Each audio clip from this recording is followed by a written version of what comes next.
wa ma kunna linahtadiya laula an hadanallah. Wassalatu wassalamu ala sayyidina Muhammadin wa ala alihi wa sahbihi ajmain. Rabbi shrah li sadri wa yassir li amri wahlul 'uqdatam min lisani yafqahu qawli. Yang sama-sama kita hormati Bapak Ustadz Baiti Salam, Ibu Ketua Majelis Ta'lim Baitur Rahman, dan ibu-ibu hadirin jamaah Majelis Ta'lim Baitur Rahman yang dirahmati Allah.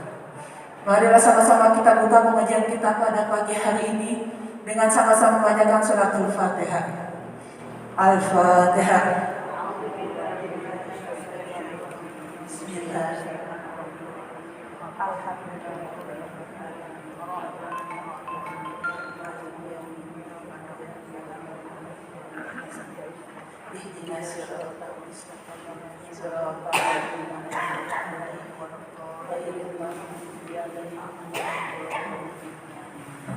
Bismillahirrahmanirrahim. Nawaitul i'tikaf fi hadzal masjid taqarruban ila Allah lillahi ta'ala.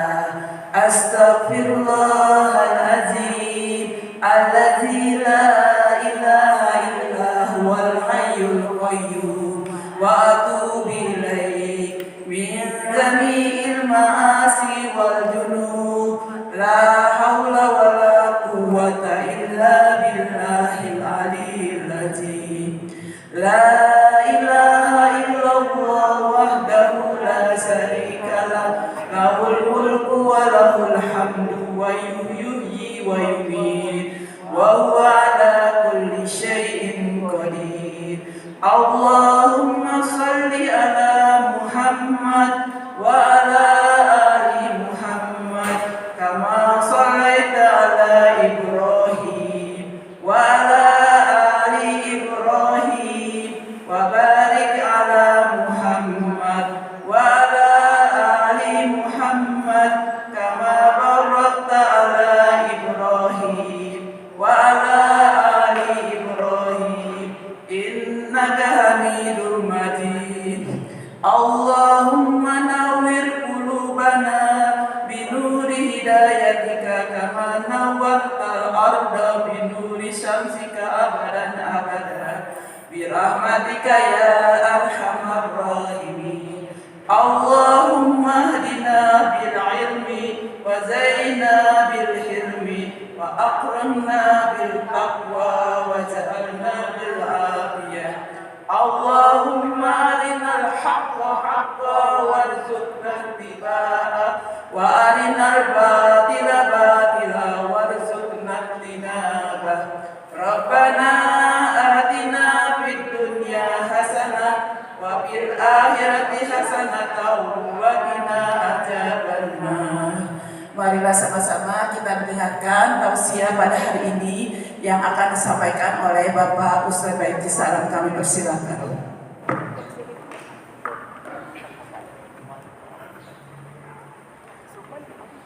Anaknya sakit bu.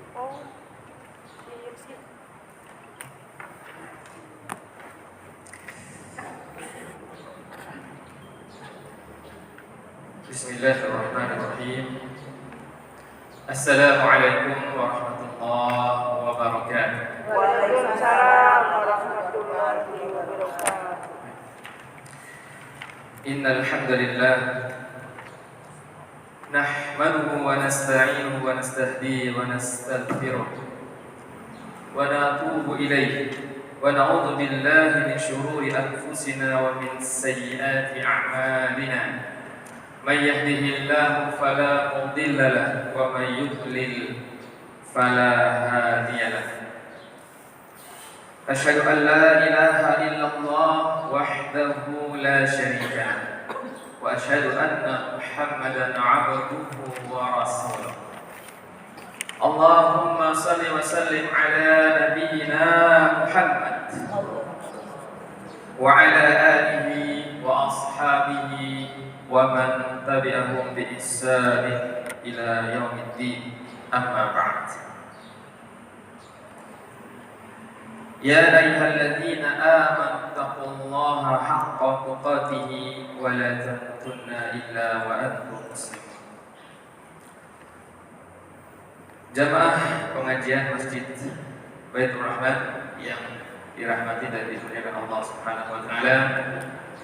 Alhamdulillah, segala puji kita panjatkan kehadirat Allah Subhanahu wa taala yang masih memberikan kita semua kenikmatan iman, Islam dan juga nikmat sehat, sehingga dengan nikmat-nikmat ini kita dimudahkan untuk melangkahkan kaki kita menghadiri majlis ilmu. Mudah-mudahan langkah-langkah kaki kita dicatat sebagai amal kebaikan kita di sisi Allah Subhanahu wa taala.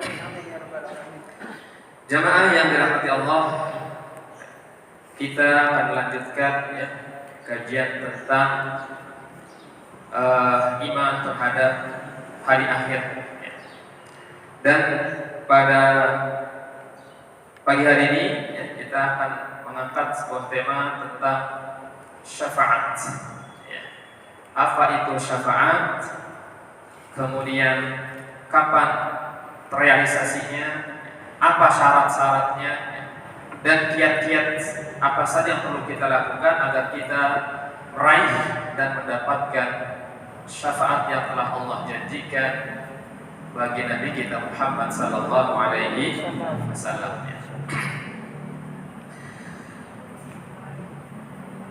Baik, jamaah yang dirahmati Allah,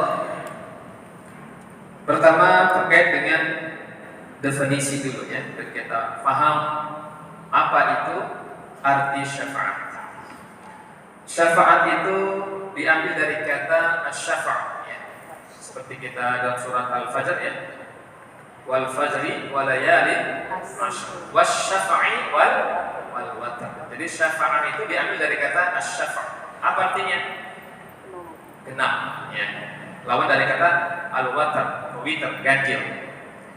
Ya, itu arti secara bahasa ya. Jadi asy-syafa' itu lawan dari kata al-witr ya, ganjil. Adapun maksud dari syafaat adalah meminta kebaikan untuk orang lain. Ya. Jadi contoh nih dalam kehidupan sehari-hari ya, Mama. Ini arti masih dalam artian secara bahasa. Kita mau masuk ke perusahaan dan di situ kita tidak punya tidak ada link ya, tidak ada hubungan. Ya. Namun di perusahaan itu ada orang yang punya pengaruh ya. Nah, kita mendatangi orang yang punya pengaruh itu ya untuk minta bantuannya supaya diterima bisa masuk kerja di sini. Nah, itu namanya syafaat. Ya, jadi minta bantuan kepada orang yang lebih dekat hubungannya ya. Nah, jadi syafaat adalah meminta kebaikan untuk orang lain. Jadi digabungkan. Jadi seperti kita berharap dengan syafaat tadi, itu maksudnya kita mengharapkan bantuan dari Nabi kita Muhammad pada hari kiamat nanti ya. Supaya Nabi kita memberikan pertolongan untuk kita semua. Itu arti syafaatnya. Dan kapan syafaat itu terrealisasi ya. Syafaat Nabi itu akan terrealisasi pada hari kiamat nanti ya. Ya. Jadi pengertian syafaat ya, yang menjadi bagian dari pembahasan kita, bagian dari iman terhadap hari akhir adalah syafaat Nabi pada hari kiamat kelak ya, pada hari kiamat nanti ya. Baik. Ya, jadi realisasinya kapannya itu nanti pada hari kiamat ya. Kemudian syarat apa saja ya yang bisa tercapainya syafaat itu? Setidaknya ada 2 syarat ya. Jadi kita bisa mendapatkan syafaat Nabi kita Muhammad sallallahu alaihi wasallam pada hari kiamat nanti apabila memenuhi dua syarat. Apa syaratnya? Yang pertama, iznullah lisyafi'. yaitu Allah memberi izin. Ya. Allah memberi izin kepada orang yang akan memberikan syafaat. Seperti Allah memberikan izin kepada Nabi kita Muhammad, ya, supaya bisa memberikan syafaat. Ya. Atau juga Allah memberikan izin kepada orang-orang yang mati syahid. Ya. Dalam riwayat yang sahih, ya, bahwa orang-orang yang mati syahid itu bisa memberikan syafaat kepada 70 anggota keluarganya. Ya. Dan Allah mengizinkan. Atau juga Allah mengizinkan kepada 70.000 golongan yang masuk surga tanpa hisab. Nah, mereka itu juga nanti diberi izin oleh Allah untuk memberikan syafaat kepada keluarganya, kenalannya, gitu ya, dan seperti itu. Jadi Allah memberikan izin. Apa dalilnya? Dalilnya firman Allah Subhanahu wa taala dalam surat Al-Baqarah ayat Kursiyah yang sudah sangat kita hafal ayatnya. Man zalladzi yashfa'u 'indahu illa.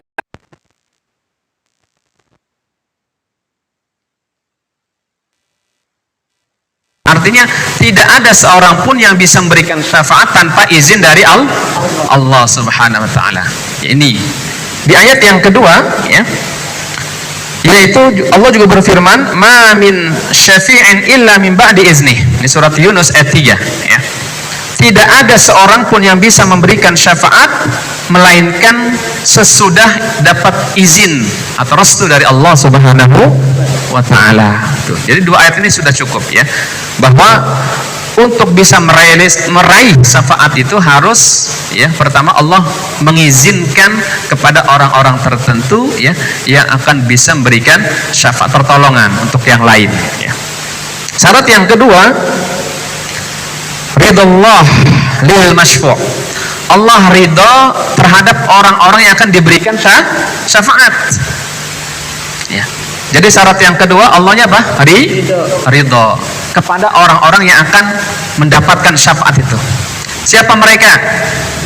Ahlul iman, yaitu orang yang memiliki iman.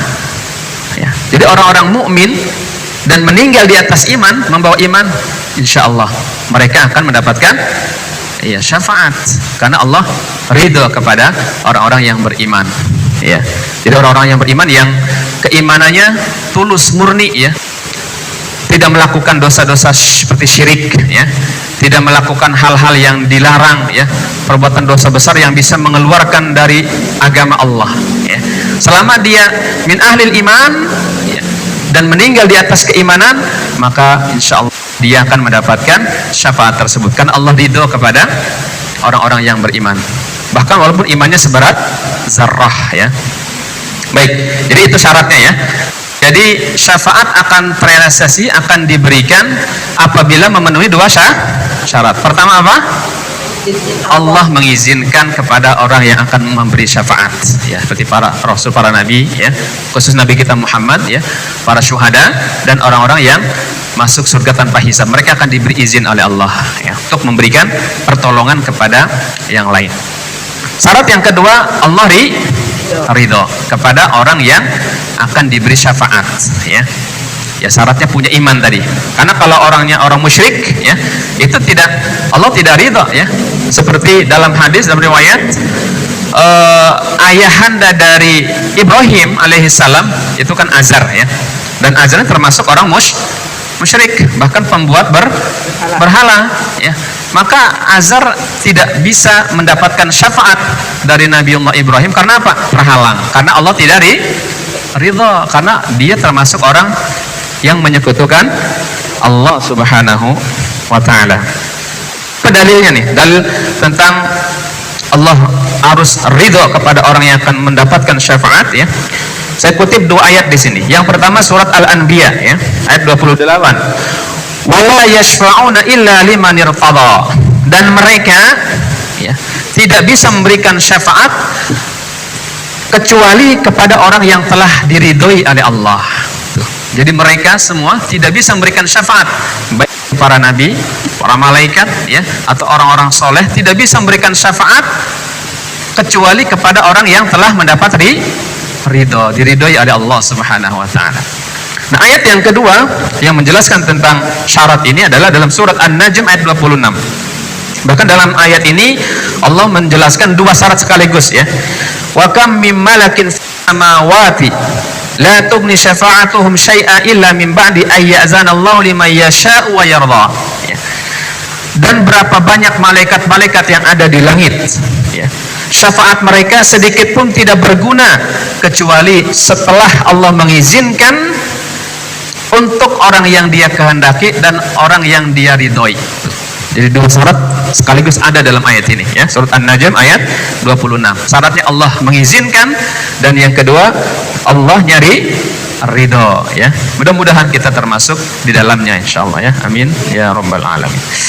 Baik, kemudian macam-macam syafaat. Ya. Ya. An-Najm ayat 26. Ya, ayat 26. Baik. Kemudian sekarang macam-macam syafaat.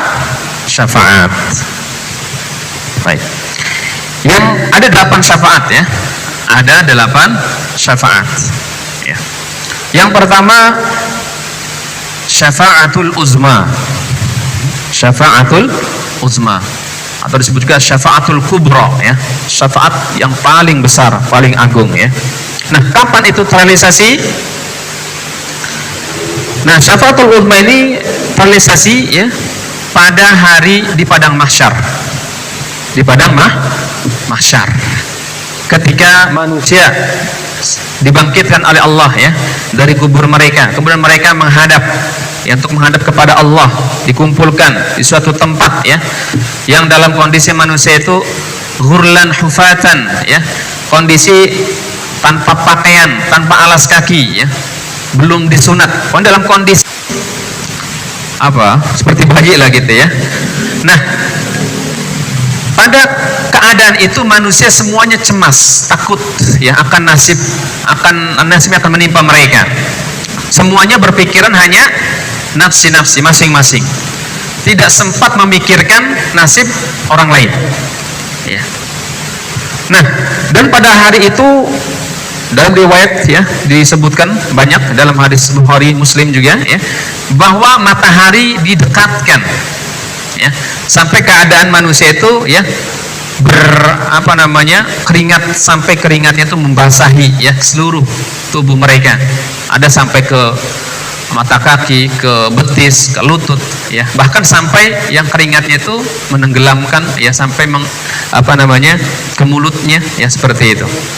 Itu kondisi manusia pada saat itu, ya, tergantung amalannya di dunia, ya. Nah, dalam kondisi yang sangat menegangkan, mencemaskan, menakutkan itu, akhirnya manusia pada mencari-cari siapa gerangan orang yang punya kedudukan dekat dengan Allah, sehingga Allah bisa meringankan keadaan mereka, ya. Maka mereka pertama datang kepada siapa? Nabi Adam alaihissalam. Mereka datang, manusia itu semuanya datang kepada Nabi Adam, meminta syafaat, minta bantuan supaya Nabi Adam memohon kepada Allah, ya, supaya Allah mengangkat keadaan mereka itu, mengeluarkan dari keadaan yang begitu menyulitkan mereka. Ya. Singkat, dalam riwayat itu Nabi Adam pun nggak berani, ya. Nabi Adam nggak berani memohon kepada Allah, karena Nabi Adam pun merasa dirinya punya kesalahan, ya. Jadi Nabi Adam menyebutkan kesalahannya dulu, ya. Aku dilarang mendekati pohon, tapi aku melanggarnya. Saya nggak berani, saya malu kepada Allah, ya. Cobalah minta bantuan, minta syafaat kepada yang lain. Pergilah ke Nuh, ya. Akhirnya manusia pun datang ke Nabi Nuh, ya. Nabi Nuh pun sama, nafsi-nafsi, ya. Jadi Nabi Nuh pun nggak berani memohon kepada Allah, karena merasa doa yang dulu Allah berikan kepadanya, ya, doa yang sangat mustajabnya sudah dipanjatkan, dan Allah sudah kabulkan di dunia ketika berdoa untuk kebinasaan kaumnya. Maka Nabi Nuh pun tidak berani menghadap Allah, ya, masing-masing, ya. Akhirnya Nabi Nuh menyarankan, cobalah pergi ke Nabi Ibrahim, karena dia Khalilullah, dia adalah kekasih Allah. Manusia pun kemudian pergi ke Nabi Ibrahim, ya. Sama Nabi Ibrahim pun tidak tidak bisa memberikan syafaat, akhirnya ke Nabi Musa, Nabi Isa, ya, dan terakhir kepada Nabi kita Muhammad sallallahu alaihi wasallam. Ketika semua nabi, semua rasul tidak ada yang berani, ya, menghadap Allah, tidak yang berani untuk memberikan syafaat, ya, maka Nabi kita Muhammad sallallahu alaihi wasallam, ya, karena kasih sayang beliau kepada umatnya, kepada kita ini, ya, akhirnya Rasulullah pun menghadap kepada Allah, kemudian bersujud dengan sujud yang sangat lama.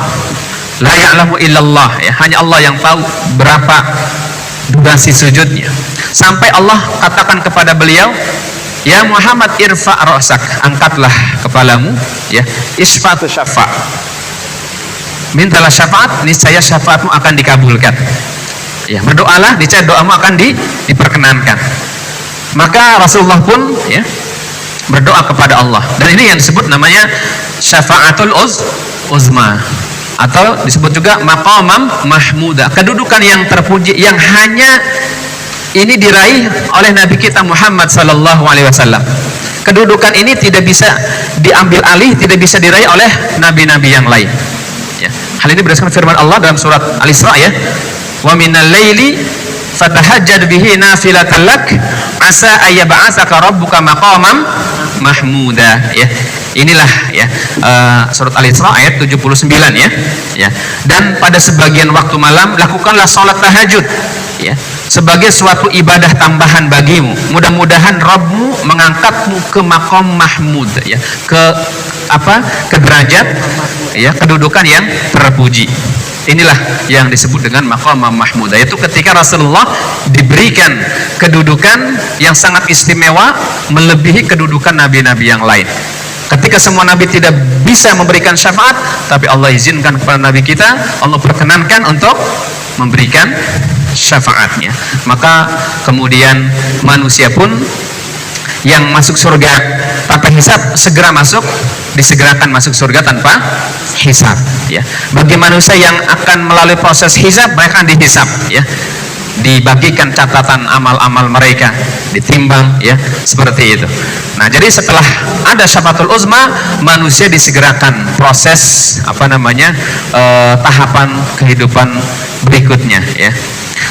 Baik, jadi ini yang pertama yang disebut dengan syafaatul uzma, dan syafaat ini hanya dimiliki, ya, oleh Nabi kita Muhammad sallallahu alaihi wasallam, tidak dimiliki oleh nabi-nabi yang lain, ya. Ya, walaupun nabi kita nabi terakhir, tapi pada hari kiamat beliau adalah manusia terdepan, ya, manusia yang diizinkan oleh Allah untuk memberikan syafaat untuk seluruh umat manusia. Kemudian yang kedua, ya, yang kedua syafaat li ummatihi, ya, allazina yadkhulul jannah bighairi hisab.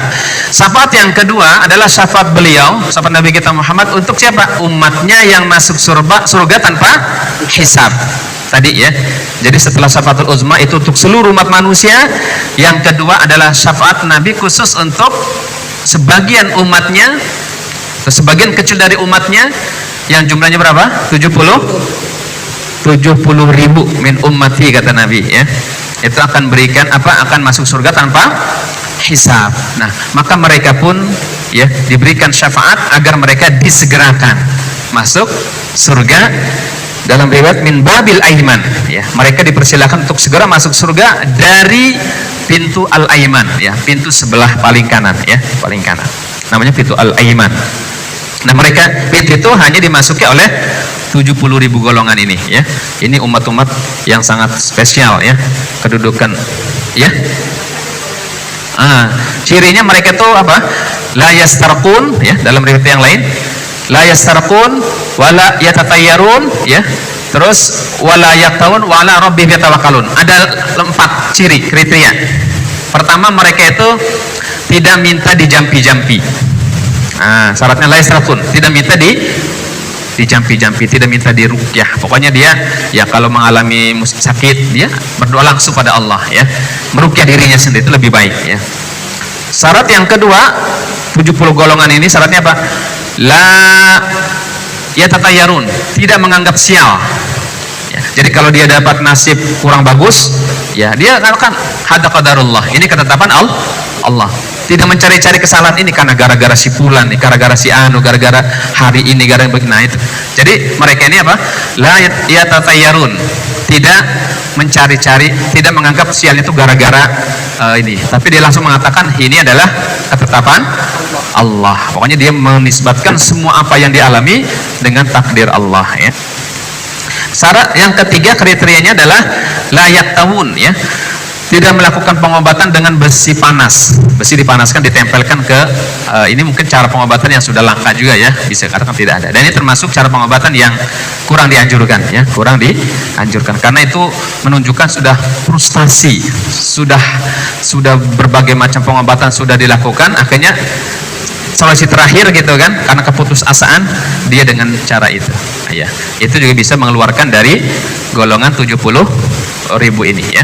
Dan yang keempatnya wa ala rabbihim yatawakkalun. Mereka ini orang yang sangat bertawakal kepada Allah, bergantung, berserah diri hanya kepada Allah. Jadi totalitas tuh dalam tawakalnya. Nah, ini apabila memiliki kriteria 4 ini, insya Allah masuk ke dalam 70.000 golongan tersebut. Ya, yang sudah dapat jatuh baru satu, ya, itu sahabat yang bernama Ukasah, ya. Jadi ketika Nabi sedang menyampaikan hadis ini, ada salah sahabat, ya Rasulullah, doakan aku agar aku masuk bagian dari mereka. Kata Nabi, iya, anta minhum, kamu bagian dari mereka. Baru satu tuh yang diberi jatah, ya. Yang lainnya kita fastabiqul khairat, ya, insyaallah.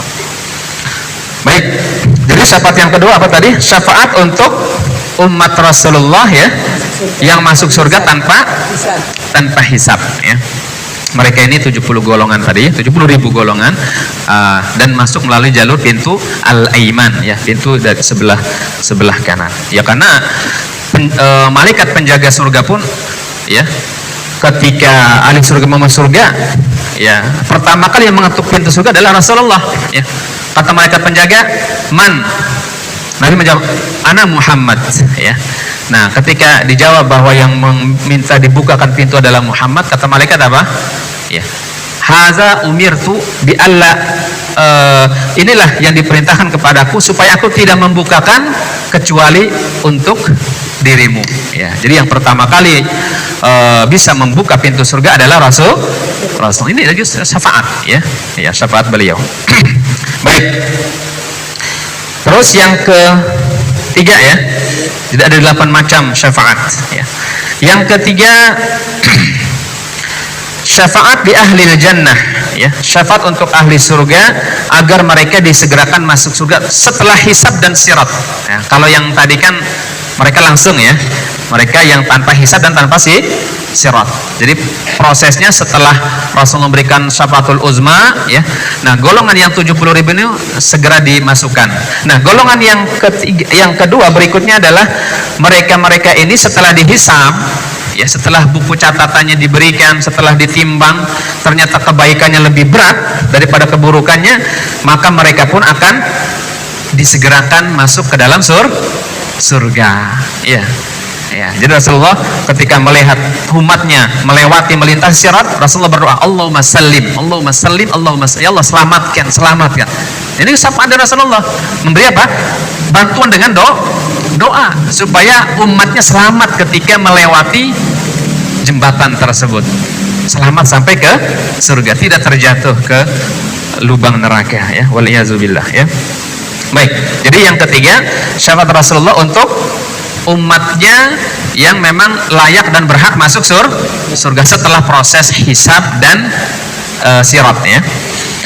Kemudian yang keempat syafaat Nabi liman yastahiqun nar min ahli tauhid alla yadkhulaha, ya. Yang keempat itu syafaat Nabi untuk sebagian, ya, orang yang sebenarnya berhak layak masuk neraka, ya, dari kalangan ahli tauhid agar mereka tidak masuk neraka. Ini bisa ada juga, ya, min ahli tauhid, dari kalangan ahli tauhid, ya, umat Rasulullah yang tauhidnya memang murni lurus, ya, namun ya mungkin karena banyak hilaf, dosa, maksiat, sehingga ketika ditimbang amalnya buruknya lebih dominan daripada amal kebaikannya, ya. Tapi bisa jadi mereka ini pun bisa selamat dari neraka karena syafaat Nabi kita Muhammad sallallahu alaihi wasallam. Iya, masih ada kemungkinan ya, sehingga tidak merasakan pedihnya azab neraka karena syafaat Nabi tadi ya. Kemudian yang kelima, syafa'atu li ba'di ahli nar min ahli iman ayyukhrija minha ya. Syafaat Nabi untuk ahli neraka. Ahli neraka dari kalangan ahlul iman ya. Ya. Jadi ahli neraka tapi mereka masih punya iman ya. Walaupun imannya seberat zarrah, itu mereka akan dikeluarkan ya, akan dikeluarkan. Nah, mereka bisa keluar dari neraka itu banyak sebab. Bisa karena rahmat Allah ya, Allah sudah merahmati, mengampuni ya, karena dosa mereka sudah apa?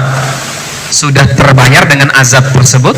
Bisa juga mereka keluar karena syafaat Nabi, atau juga bisa mereka keluar karena syafaat saudara-saudaranya, keluarganya, teman-temannya ya. Itu bisa ya. Baik, jadi syafaat yang kelima adalah syafaat Nabi untuk sebagian penduduk neraka min ahlil iman. Ingat, min ahlil iman, orang beriman ya, bukan orang kafir, bukan orang musyrik, min ahlil iman ya, supaya mereka itu dikeluarkan dari neraka ya. Nanti banyaklah hadis-hadisnya yang mana mereka itu setelah dikeluarkan dari neraka dalam kondisi yang sangat rusak, hancur ya, hitam, legam, biru dan sebagainya, tapi kemudian mereka dikeluarkan dan dimandikan dan akhirnya mereka disempurnakan lagi fisiknya. Baik, kemudian yang keenam, syafa'atu li raf'i darajat ahli jannah ya. Syafaat Nabi untuk meninggikan derajat ahli surga. Jadi orang yang sudah masuk surga pun ya, itu bisa mendapatkan syafaat dengan cara apa?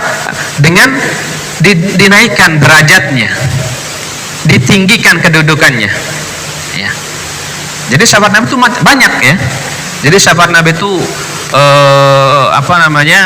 diberikan oleh Allah syafaat ya. Ya, diantaranya ini ya, yang keenam adalah syafaat Nabi untuk meninggikan, mengangkat derajat ahli surga ya. Ya, tentu karena ada amal-amalan tertentu ya, perbuatan yang dimiliki oleh mereka ini. Ya, nanti kita bahas kiat apa saja yang perlu kita lakukan agar kita mendapatkan syafaat ini. Baik, kemudian yang ketujuh, syafa'atu li ashabil a'raf. Ya, syafaat untuk ashabul a'raf. Siapa mereka? Ashabul a'raf itu. Betul. Ashabul a'raf itu adalah yang antara dosa dan amalnya seimbang, setara gitu ya.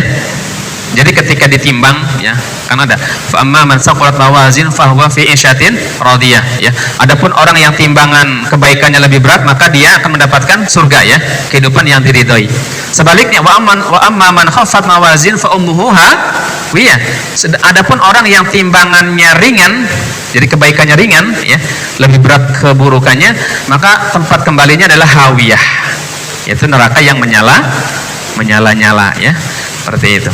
Nah, sedangkan ashabul a'raf ini ketika ditimbang antara kebaikan dan keburukannya sama ya, sehingga mereka itu ya sebelum dimasukkan ke surga mereka ditransitkan, yaitu di a'raf. A'raf itu adalah dinding ya, yang sangat tinggi dan luas ya, dan mereka sementara ditempatkan di situ tuh ya. Ini pembahasannya, keterangannya ada surat Al-A'raf ayat 46 dan 49 ya, surat Al-A'raf ayat 46 dan 49, yang pada akhirnya ashabul a'raf ini yang antara amal baik dan buruknya seimbang ini pada akhirnya apa? Masuk ke dalam surga ya. Syafaat Nabi atau karena rahmat Allah juga ya, mereka akhirnya dimasukkan ke dalam surga. Baik. Yang kedelapan, syafaat Nabi ini khusus li ammihi Abi Thalib, khusus untuk pamannya Abu Thalib, li takhfifi azabihi, untuk meringankan azabnya ya. Jadi syafaat yang kedelapan adalah syafaat Nabi khusus untuk pamannya Abu Thalib, karena Abu Thalib itu meninggal dalam keadaan kafir ya, tidak mengucapkan kedua kalimat syahadat. Padahal Nabi sudah meminta, wahai pamanku, ucapkan satu kali saja la ilaha illallah, ucapkan satu kalimat itu, aku akan membelamu di hadapan Allah ya.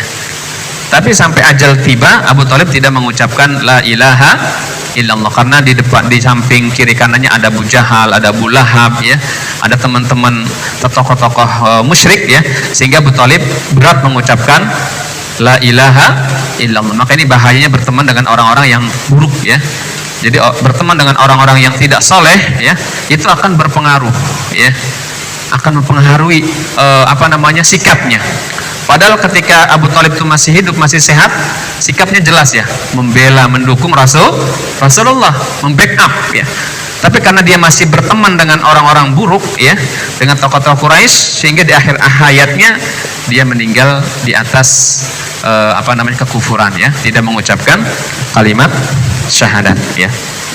Walaupun demikian, Abu Thalib mendapatkan syafaat, tapi bukan untuk dikeluarkan dari neraka, hanya diringankan, ya. Jadi Abu Thalib itu ditempatkan fi dahdahin minan nar, ya, di neraka yang paling dangkal, ya, di pinggiran neraka, ya, yang kakinya itu menginjak bara api neraka sampai ubun-ubunnya mendidih. Nah, itu yang paling ringan, seperti itu gambarannya. Bagaimana yang berat, gitu, ya. Ya, waliyadzubillah, ya, kita berlindung pada Allah dari dahsyatnya azab neraka. Baik, itu syafaat, ya. Jadi ada 8 macam bentuk syafaat. Sebenarnya semua nabi juga akan memberikan syafaat kepada umatnya. Bahkan para malaikat pun akan memberikan, diizinkan oleh Allah untuk memberikan syafaat. Namun yang paling banyak diberikan syafaat adalah Rasulullah sallallahu alaihi wasallam. Jadi Allah Subhanahu wa taala mengistimewakan, ya, meninggikan, memuliakan derajat nabi kita, sehingga beliau diberikan banyak sekali keutamaan dengan diizinkan untuk memberikan syafaat kepada seluruh umat manusia, terkhusus untuk umatnya. Mudah-mudahan kita termasuk di dalamnya, ya. Baik, kemudian kiat-kiat apa saja yang perlu kita lakukan agar kita bisa meraih syafaat Nabi kita Muhammad sallallahu alaihi wasallam. Baik, ini kiat amal-amalnya, ya, perbuatan yang perlu kita lakukan agar kita meraih keutamaan daripada syafaat Nabi kita Muhammad sallallahu alaihi wasallam. Yang pertama adalah ikhlasul iman wa tauhid, mengikhlaskan, memurnikan keimanan dan ketauhidan. Jadi yang pertama apa? Mengikhlaskan, ya, meluruskan, membersihkan iman kita, ya, dari segala bentuk kemusyrikan, ya. Ini penting, ya. Dan ketika kita meninggal membawa iman yang lurus ini, maka insya Allah bisa dipastikan akan mendapatkan syafaat tersebut, ya. Hal ini berdasarkan hadis Nabi sallallahu alaihi wasallam dari Abu Hurairah, ya. Qultu, jadi Abu Hurairah pernah bertanya, ya Rasulullah. Ini pertanyaannya sangat jelas sekali, ya, gamblang. Rasulullah, man as'adun nas bi syafa'atika yaumal qiyamah. Ya Rasulullah, siapakah manusia yang paling beruntung, paling berbahagia mendapatkan syafaatmu pada hari kiamat? Jadi siapakah manusia yang paling beruntung, paling berbahagia yang akan meraih syafaatmu pada hari kiamat, ya. Lalu Rasulullah pun menjawab, ya. Rasulullah menjawab, baik, kata Rasulullah, saya mengira, wahai Abu Hurairah, ya, pertanyaan ini hanya engkaulah yang orang yang pertama kali yang mengajukan pertanyaan, ya. Jadi sebelumnya nggak ada orang yang bertanya tentang masalah ini, ya. Tapi karena memang Abu Hurairah itu seorang sahabat yang sangat tekun dalam menuntut ilmu, gitu, ya. Makanya ini pentingnya belajar menuntut ilmu. Ada kelebihan-kelebihan yang Allah akan berikan kepadanya, ya. Nah, jadi ketika Abu Hurairah bertanya seperti itu, siapakah manusia yang paling beruntung akan mendapatkan syafaat pada hari kiamat? Apa jawaban Nabi? Ya. As'adun nas, kata Nabi, bi syafaati yaumil qiyamah man qala la ilaha illallah khalisan min qalbihi aw nafsihi. Ya, ini hadis Bukhari, ya, nomor hadis 99. Ya, hadis Bukhari nomor hadis 99. Manusia yang paling beruntung yang akan mendapatkan syafaat kepada hari kiamat adalah orang yang mengucapkan la ilaha illallah khalisan min qalbi. Jadi orang yang mengucapkan apa? La ilaha illallah karena ketulusan, karena khalisan, kesungguhan, ya, murni, ya, ucapannya itu mengucapkan la ilaha illallah itu dengan penuh keimanan, bukan karena terpaksaan, ya. Karena ada juga kan orang yang mengucapkan la ilaha illallah karena motif ingin menikahi wanita yang dicintai gitu kan. Nah itu kalau itu enggak masuk ya. Jadi syaratnya apa? Mengucapkan syahadatnya karena keikhlasan, ketulusan. Motifnya karena Allah, bukan karena yang lain. Ya. Baik. Dan juga au nafsi, artinya dari jiwanya yang paling dalam. Dia mengucapkan itu dari lubuk hati yang paling dalam. Ya. Dan juga jangan ini ya, karena bisa jadi seseorang walaupun sudah mengucapkan la ilaha illallah ya, itu bisa batal syahadatnya. Ya. Ini kadang yang manusia banyak lalai ya, lupa atau bahkan mungkin tidak paham dengan ucapan la ilaha illallah ini. Kayak seperti kita sholat ya, terus kemudian batal wudhu kita, maka otomatis sholatnya pun batal ya. Jadi ketika seorang muslim sudah mengucapkan la ilaha illallah atau mengucapkan dua kalimat syahadat ya, asyhadu an la ilaha illallah wa asyhadu anna muhammadar rasulullah, maka syahadatnya bisa batal. Ini yang perlu ya, mungkin ada kajian khusus tentang apa saja yang akan membatalkan syahadat itu. Mungkin poin yang paling penting yang perlu kita ketahui agar tidak rusak syahadat kita ya, yaitu adalah al-isyraku billah, menyekutukan Allah ya. Jadi melakukan perbuatan kemusyrikan itu otomatis syahadatnya batal. Kita kepada selain Allah ya, berdoa kepada selain Allah ya, atau mendatangi dukun paranormal ya, atau sekarang tuh siapa tuh yang pawang hujan gitu kan, minta bantuan ya. Ya ini juga kan dalam hadis Nabi apa? Man ata arrafan atau man ata kahinan ya, barang siapa yang mendatangi kahin, dukun atau paranormal ya, yang merasa dia tuh tahu segala hal ya, bisa mendatangkan hujan, bisa menangkal hujan ya, lalu orang ini percaya dengan ucapan si dukun tadi, percaya dengan ucapan paranormal tadi, maka kata Nabi faqad kafara bima unzila ala Muhammad, maka sungguh dia telah kafir dari agama Muhammad. Berarti dia kafir, sudah keluar dari Islam walaupun dia sudah bersyahadat, tapi kalau dia melakukan kemusyrikan, masih percaya dengan praktek perdukunan ya, atau yang sejenisnya lah gitu ya, maka itu bisa batal syahadatnya ya. Ya salah satu contohnya itu ya. Ya mudah-mudahan kita terhindar ya dari orang-orang semacam itu ya. Mudah-mudahan Allah jaga iman kita ya, supaya iman kita tetap istiqomah di atas iman yang lurus ya, yang khalis tadi, yang murni ya, tidak ternodai dengan bentuk kesyirikan atau dengan mitos-mitos atau mistis yang tidak jelas ya. Baik, seperti itu. Baik. Jadi yang pertama itu ya, jadi kiat agar kita bisa mendapatkan syafaat Nabi ya pada hari kiamat nanti adalah syaratnya apa? Ikhlas. Keikhlasan, luruskan iman Islam kita ya. Jadi ketika kita sudah berikrar asyhadu alla ilaha illallah wa asyhadu anna muhammadar rasulullah, kita jaga itu syahadat, jangan sampai batal, jangan sampai rusak ya. Yang kedua yang akan bisa mendapatkan syafaat adalah membaca Al-Quran. Perbanyak membaca Al-Quran ya. Karena kata Nabi apa? Iqra'ul Qur'ana fa innahu ya'ti yaumal qiyamah syafi'an li ashabi ya. Bacalah Al-Quran karena nanti Al-Quran itu akan datang pada hari kiamat memberikan syafaat pertolongan kepada siapa? Kepada para pembacanya tuh.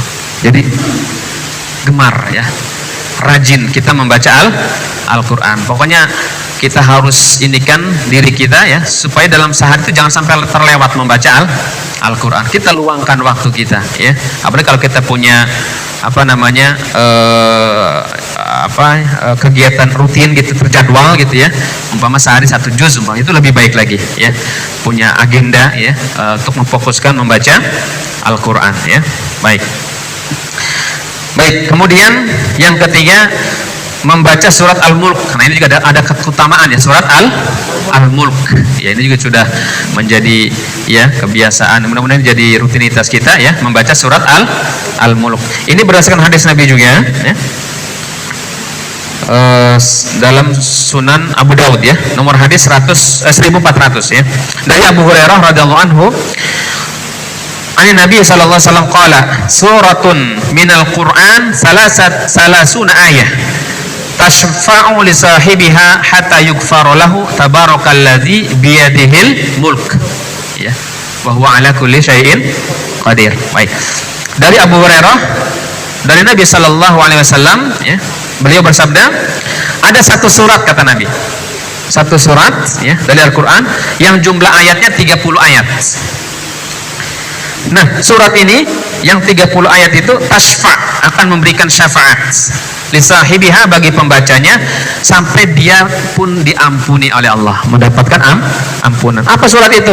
Yaitu tabarakalladzi biyadihil mulk ya, surat Al-Baqarah. Kita baca ya dari awal sampai selesai ya. Jadi kalau kita amalkan itu rutin ya, maka pada hari kiamat itu akan menjelma ya, akan memberikan syafaat pertolongan bagi kita ya. Waktunya sih bebas saja, kapan saja.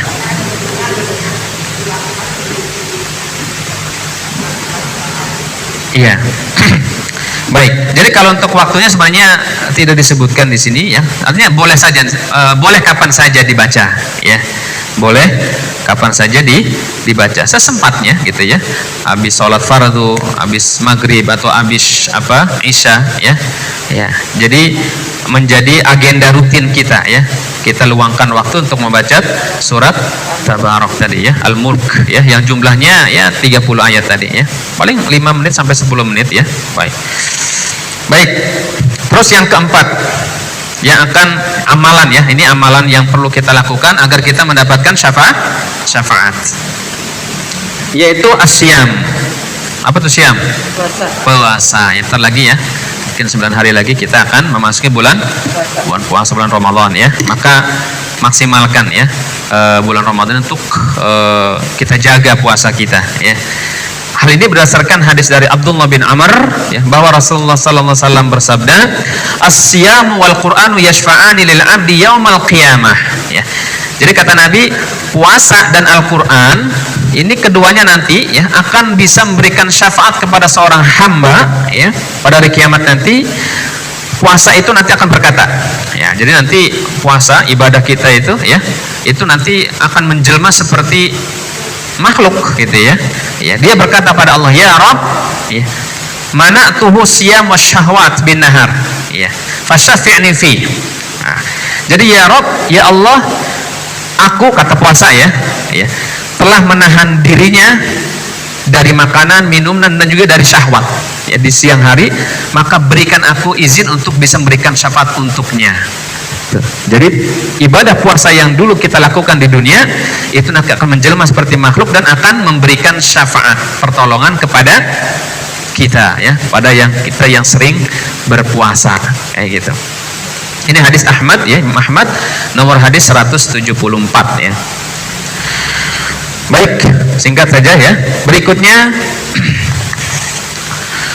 yang keenam, kelima baik. Kasratus salat ala Nabi sallallahu alaihi wasallam. Memperbanyak apa? Membaca salawat ya. Jadi kalau kita mendengar nama Nabi disebut, kita minimal ucapkan Allahumma shalli wa sallim alaihi ya, mengucapkan salawat ya. Semakin banyak semakin bagus ya. Karena kata Nabi ya, memperbanyak salawat itu akan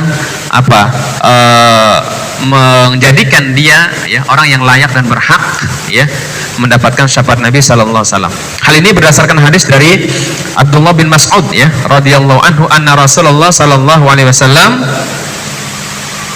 aulan nas bi yaumal qiyamah aktsaruhum alayya salatan ya.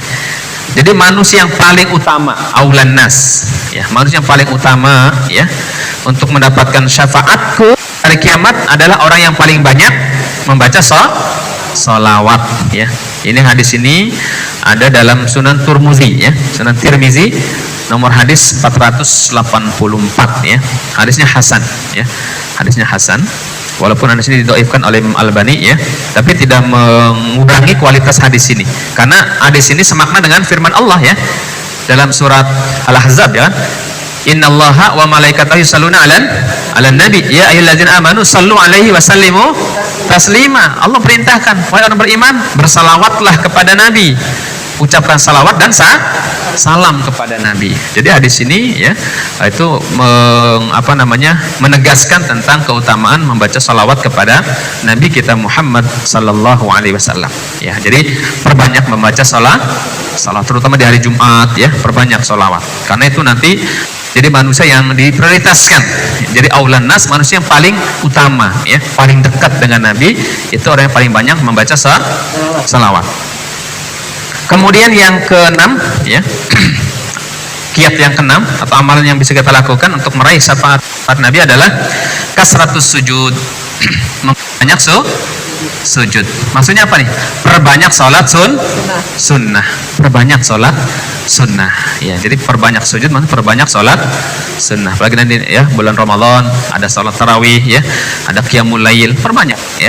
Karena amalan ibadah yang akan menghadirkan mendatangkan syafaat adalah sholat ya. Baik, sholat fardu kita jaga, sholat sunnah juga kita tunaikan ya. Baik, hal ini pun sama ya, hadis dari Rabi'ah bin Ka'ab al-Aslami ya.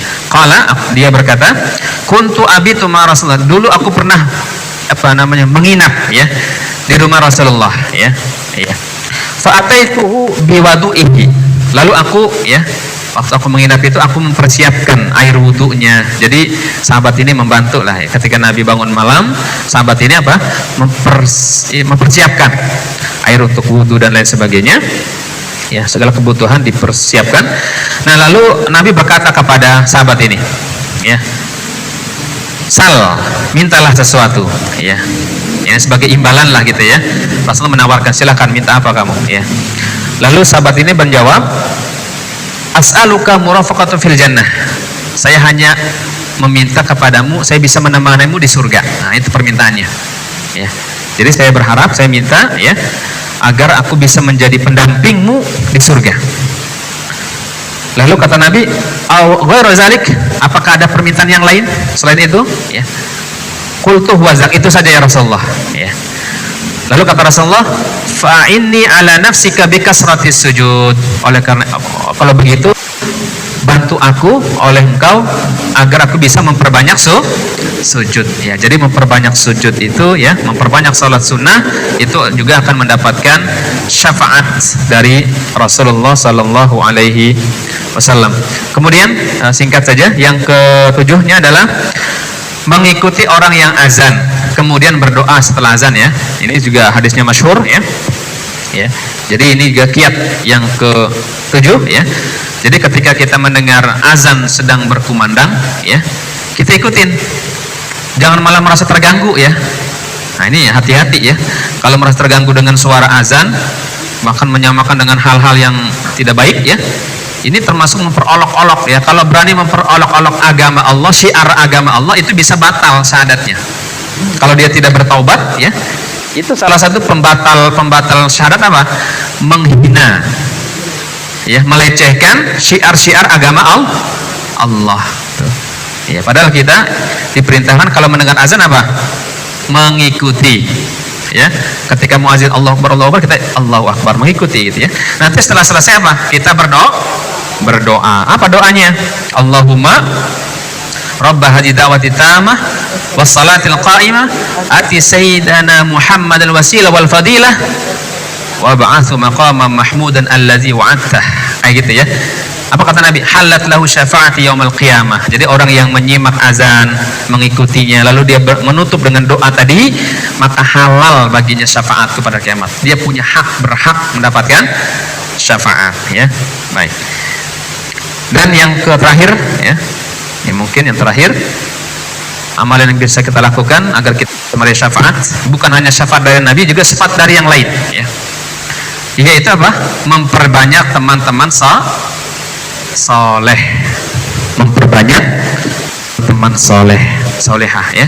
Kita perbanyak tuh teman-teman soleh ya, rajin kita menghadiri pengajian, kita kenali tuh ya teman-teman pengajian kita ya, teman-teman sholat tarawih kita ya, teman-teman umroh kita, haji kita.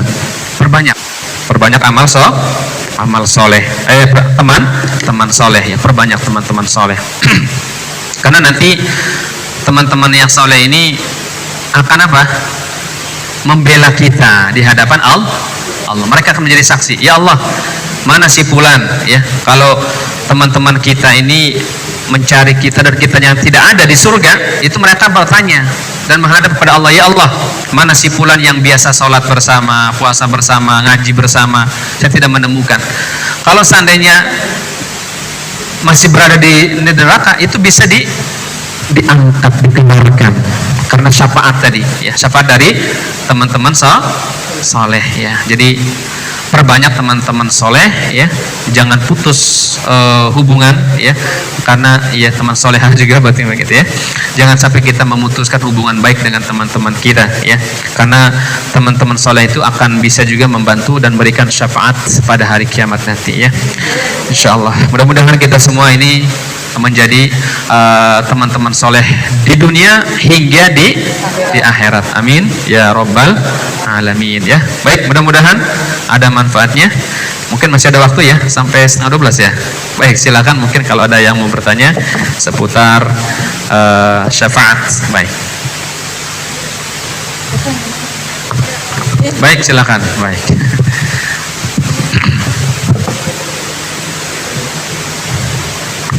Assalamualaikum warahmatullahi wabarakatuh. Waalaikumsalam. Pak Ustadz, dari 8 syafaat, Baik. yang masuk surga, yang masuk neraka dulu itu kalau nggak salah yang 4 dan 5 ya Pak Ustadz. Jadi kalangan ahli tauhid yang misalnya kesalahannya lebih banyak, Baik. jadi masuk neraka dulu gitu ya. Dan ahli neraka tapi tetap beriman, betul nggak itu Pak Ustadz? Baik. Terus satu lagi yang syafaat Rasul untuk Abu Thalib itu hanya mengurangi azab ya, bukan untuk masuk surga ya Pak Ustadz. Iya, Itu iya. aja Pak Ustadz. Baik. Jadi dari 8 macam syafaat tadi ya, yang keempat itu syafaat Nabi untuk orang yang sebenarnya berhak masuk neraka. Berhak masuk neraka karena dosanya lebih banyak. Tapi karena dapat syafaat tidak dimasukkan ke dalam neraka. Iya, diselamatkan. Jadi dia tidak sempat mampir ke tidak sempat mampir ke neraka, langsung ke surga. Yaitu juga bagian dari syafaat Nabi, kekhususan Nabi kita ya, bisa menyelamatkan umatnya yang sebenarnya layak dan berhak mendapatkan azab neraka, tapi bisa diselamatkan ya. Yang kelima, syafaat Nabi untuk mereka-mereka yang sudah sempat masuk ke dalam neraka. Iya. Kan banyak ya hadis-hadisnya yang sudah pernah kita bahas ya. Jadi mereka ini bisa keluar dari neraka disebabkan apa? Banyak sebab. Bisa karena rahmat Allah langsung, bisa juga syafaat Nabi, atau juga syafaat teman-temannya atau keluarganya. Mungkin ada keluarganya yang sangat soleh sehingga termasuk apa? Termasuk dari 70.000 golongan itu ya, itu bisa memberikan syafaat kepada anggota keluarganya yang sempat mampir ke neraka tadi, dikeluarkan. Itu. Nah, sedangkan syafaat yang ke-8 tadi, syafaat khusus Nabi untuk pamannya. Itu hanya untuk meringankan. Ya, karena ya tadi Abu Thalib tidak punya bekal syahadat ya, ketika karena syarat iman itu syaratnya 3 ya. Jadi ahlul iman disebut ahlul iman itu syaratnya apabila apa? Tasdiqun bil qalb, hatinya mengimani, membenarkan, meyakini, kemudian diucapkan tuh ucapannya apa? Asyhadu alla ilaha illallah wa asyhadu anna Muhammad Rasulullah. Ini kunci nih, ucapan syahadat ini ya. Miftahul jannah la ilaha illallah. Jadi ucapan la ilaha illallah adalah kunci surga. Abu Thalib nggak punya kunci gitu ya. Jadi nggak punya. Jadi iya. Jadi syarat yang kedua ucapan la ilaha illallah. Yang ketiga amal bil arkan, diamalkan tuh. Jadi hatinya membenarkan, meyakini, kemudian lidahnya mengucapkan, kemudian anggota tubuhnya mengamalkan. Ini ahlul iman tuh ya. Ahlul iman tuh itu ya. Jadi Abu Thalib itu kekurangannya tidak mengucapkan la ilaha illallah. Hatinya membenarkan, membela tuh kan. Perbuatannya dia sudah memperjuangkan. Tapi syarat ucapannya dia tidak mengucapkan. Padahal Nabi sudah meminta, wahai pamanku, ucapkan la ilaha illallah ya. satu kalimat uhaju bihi indallah. Satu kalimat itu aku akan membelamu di sisi Allah nanti, ya.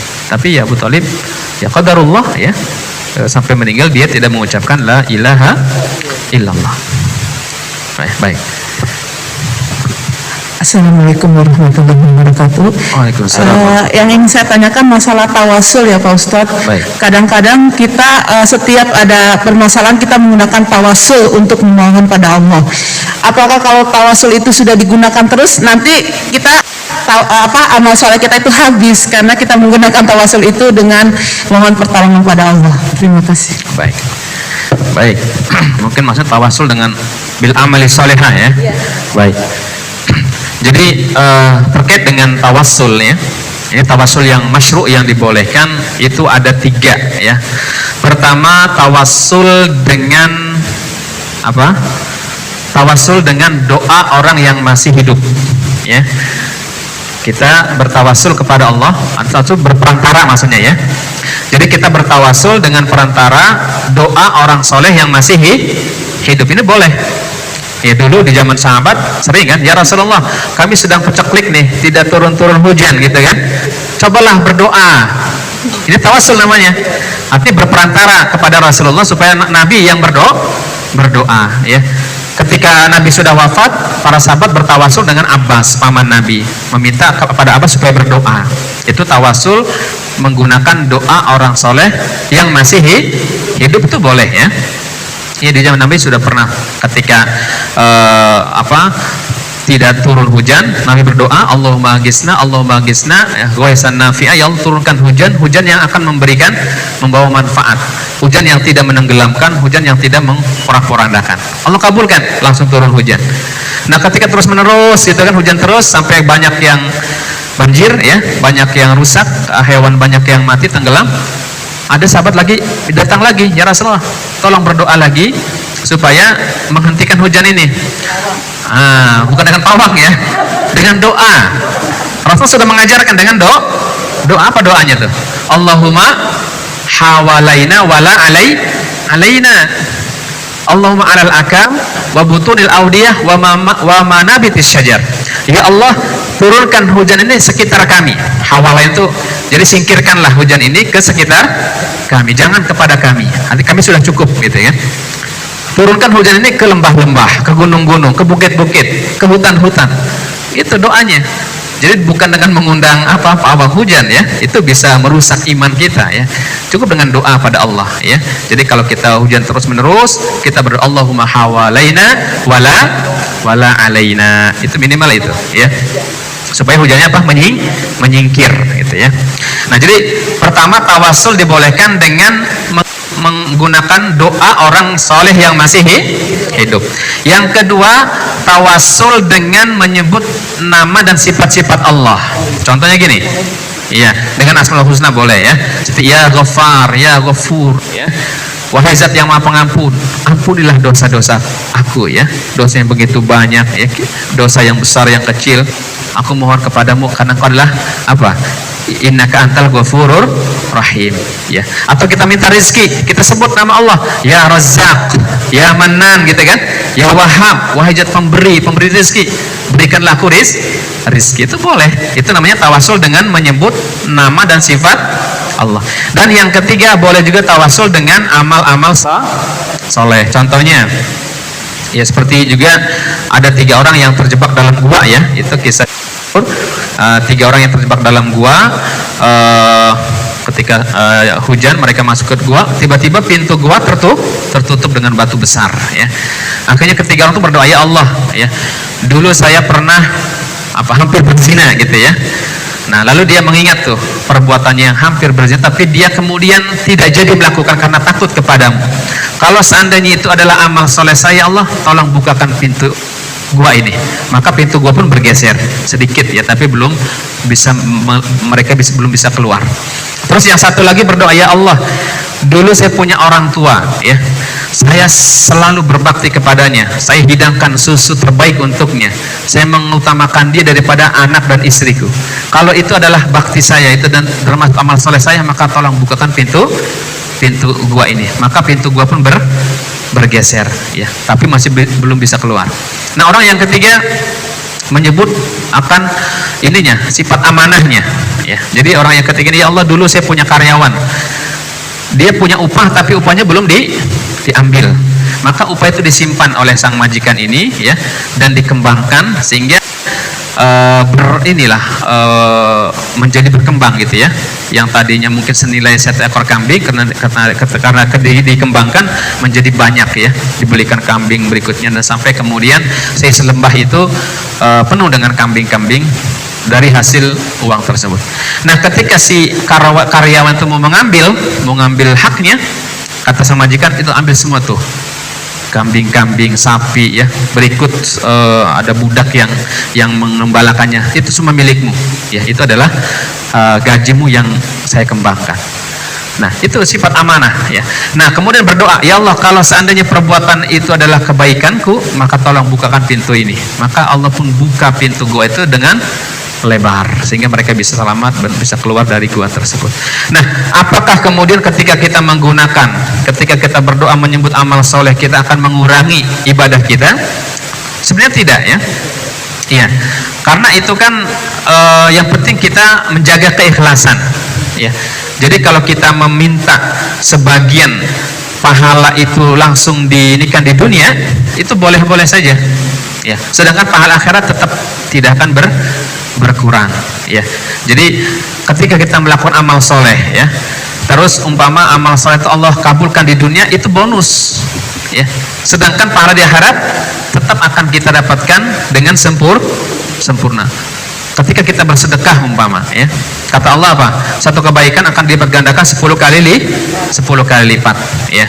Ya, maka pahala kebaikan akan kita dapatkan di akhirat. Kalaupun kita mendapatkan imbalan di dunia, itu adalah bonus ya. Apa namanya? Fadlun minallah, kelebihan, karunia dari Allah. Sedangkan pahala akhirat tidak berkurang, insyaallah.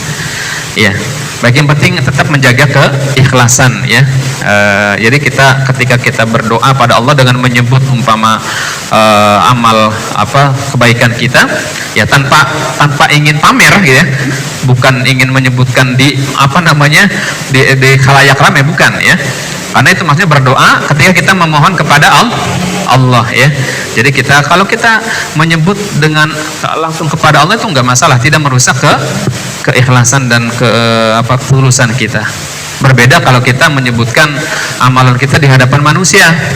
Saya ini sudah menyumbang masjid ini sekian miliar. Nah, itu bisa merusak pahala sedekah kita. Ya, baik. Ada lagi?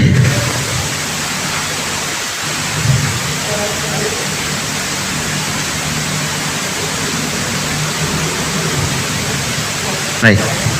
Iya. Syahadat.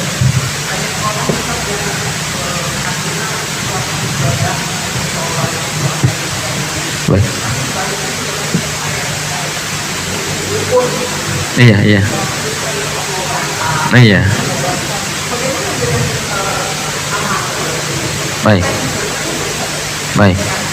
Baik ya. Ya, jadi ya di sini pentingnya kita belajar ya, belajar untuk ilmu supaya pengetahuan kita bertambah ya, supaya ya tadi pengetahuan kita bertambah, pemahaman kita juga semakin luas mendalam tentang agama Allah ya, sehingga kita tidak salah jalan ya. Baik, jadi dia disebutkan tadi ada beberapa hal yang bisa membatalkan syahadat ya.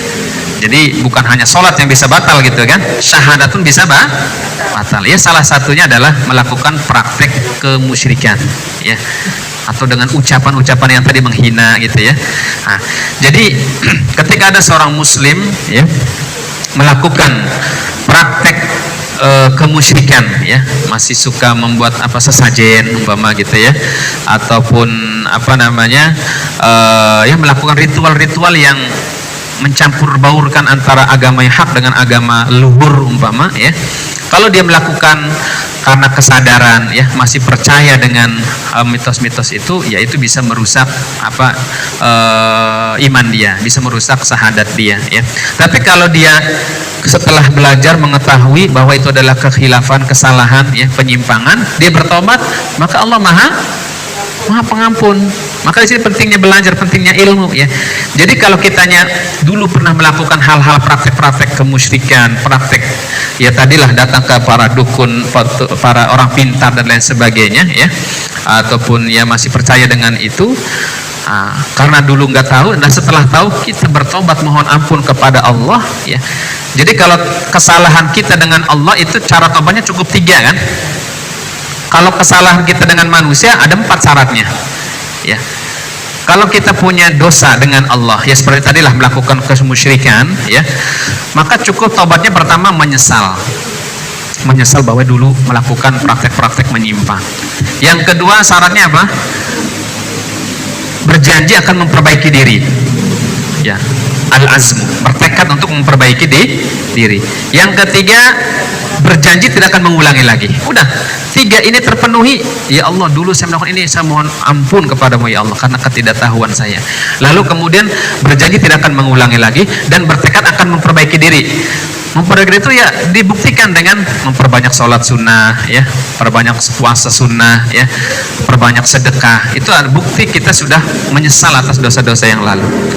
Cukup dengan 3 ini kalau kalau itu dosanya kaitannya dengan hak Allah. Tapi kalau dosanya dengan manusia tambah 1 lagi. Di samping 3 tadi ya, tambah 1 lagi apa itu? Minta maaf ke yang bersangkutan. Atau kalau kita mengambil hartanya, kembalikan harta itu kepada pemiliknya. Itu. Jadi dosa dengan manusia itu lebih berat ini ya, bertaubatnya ya. Jadi di samping kita harus minta dihalalkan ya, minta maaf ke yang bersangkutan, dan kalau itu menyangkut hartanya, kembalikan harta itu. Iya. Kalau dengan Allah kita pernah meninggalkan sholat, cukup dengan bertaubat, yaitu dengan menyesali, dengan berjanji akan memperbaiki diri dan tidak akan mengulangi kembali. Baik. Ya, jadi di sini ya tadi pentingnya menuntut ilmu agar kita lebih paham. Kalau dulu pernah kita melakukan hal-hal yang menyimpang tadi, ya mudah-mudahan Allah kalau kita benar-benar bertobat, Allah akan maafkan dan ampuni ya, seperti itu ya. Baik. Itu ilal ladzina tabu ya. Jadi orang-orang yang bertobat itu kan dikecualikan ya. Artinya kalau kita bertaubat ya, sebelum meninggal kita sempat bertaubat, maka Allah akan mengampuni semua kesalahan kita, termasuk kesalahan kekufuran ataupun kemusyrikan. Jadi kalau kita bertaubat kembali kepada Allah, maka Allah Maha Pengampun. Baik. Pak Ustadz, kalau yang sudah terlanjur batal syahadatnya, apakah bisa mengucapkannya sendiri atau harus ada saksi? Baik. Ya, jadi bagi yang sudah batal ya karena melakukan ataupun menghina ya syiar-syiar Allah, maka bersyahadatnya sebenarnya cukup dalam sholat kita itu kan sudah ada tasyahud ya. Tasyahud pertama, tasyahud kedua itu sudah bentuk apa? Persaksian kita. Asyhadu alla ilaha illallah wa asyhadu anna Muhammadar Rasulullah ya. Jadi karena pada hakikatnya manusia itu yuladu alal fitrah ya. Manusia itu pada dasarnya dilahirkan dalam kondisi fitrah, bersih, suci ya. Maka kemudian setelah lahir di dunia kan ada faktor lingkungan orang tua yang membuat dia menyimpang. Nah, kalau kita sudah muslim ya, lahir dalam keadaan muslim, kemudian di tengah jalan melakukan hal-hal yang dilarang ya, ya maka untuk ininya cukup dengan bertobat tadi kepada Allah ya. Jadi tidak mesti harus syahadatnya tidak harus disaksikan lagi ya, cukup kita ulangi syahadat kita ya dalam tasyahud, dalam sholat kita ya, kita sambil kita mengucapkan, sambil kita hayati ya, kita tanamkan dalam hati kita ya, kita ikhlaskan gitu ya. Jadi ketika kita mengucapkan la ilaha illallah tuh bahwa tidak ada Tuhan yang berhak disembah kecuali Allah, tanamkan dalam hati seperti itu, dan itu sudah termasuk kembali lagi kita sebagai muslim. Wa la tamutunna illa wa antum muslimun ya, jangan sekali-kali mati kecuali dalam keadaan muslim. Ya, jadi tidak mesti harus mengundang orang gitu ya, tidak mesti ya. Ya kecuali dia melakukan kemurtadan yang benar-benar terang-terangan gitu ya. Iya, dia murtad, menyatakan keluar dari Islam. Nah, maka ya karena dia sudah disaksikan banyak orang dia sudah murtad, maka untuk mengindikan dia sebagai muslim harus disaksikan juga ya. Kalau dia murtad dalam artian yang terang-terangan. Tapi kalau sebatas tadi ya perbuatan-perbuatan kemusyrikan juga tidak ada orang yang mengetahui kecuali hanya Allah ya, maka untuk mengembalikan kita sebagai muslim cukup kita mengulangi syahadat ya dalam sholat kita atau dalam zikir-zikir kita ya, kita kemudian hayati itu ucapan-ucapan yang kita ikrarkan itu ya. Wallahu a'lam. Baik, mungkin cukup ya, insyaallah. Mudah-mudahan ini menjadi ilmu bagi kita, pengetahuan ya, menjadi bekal juga ya bagi kita, dan mudah-mudahan kita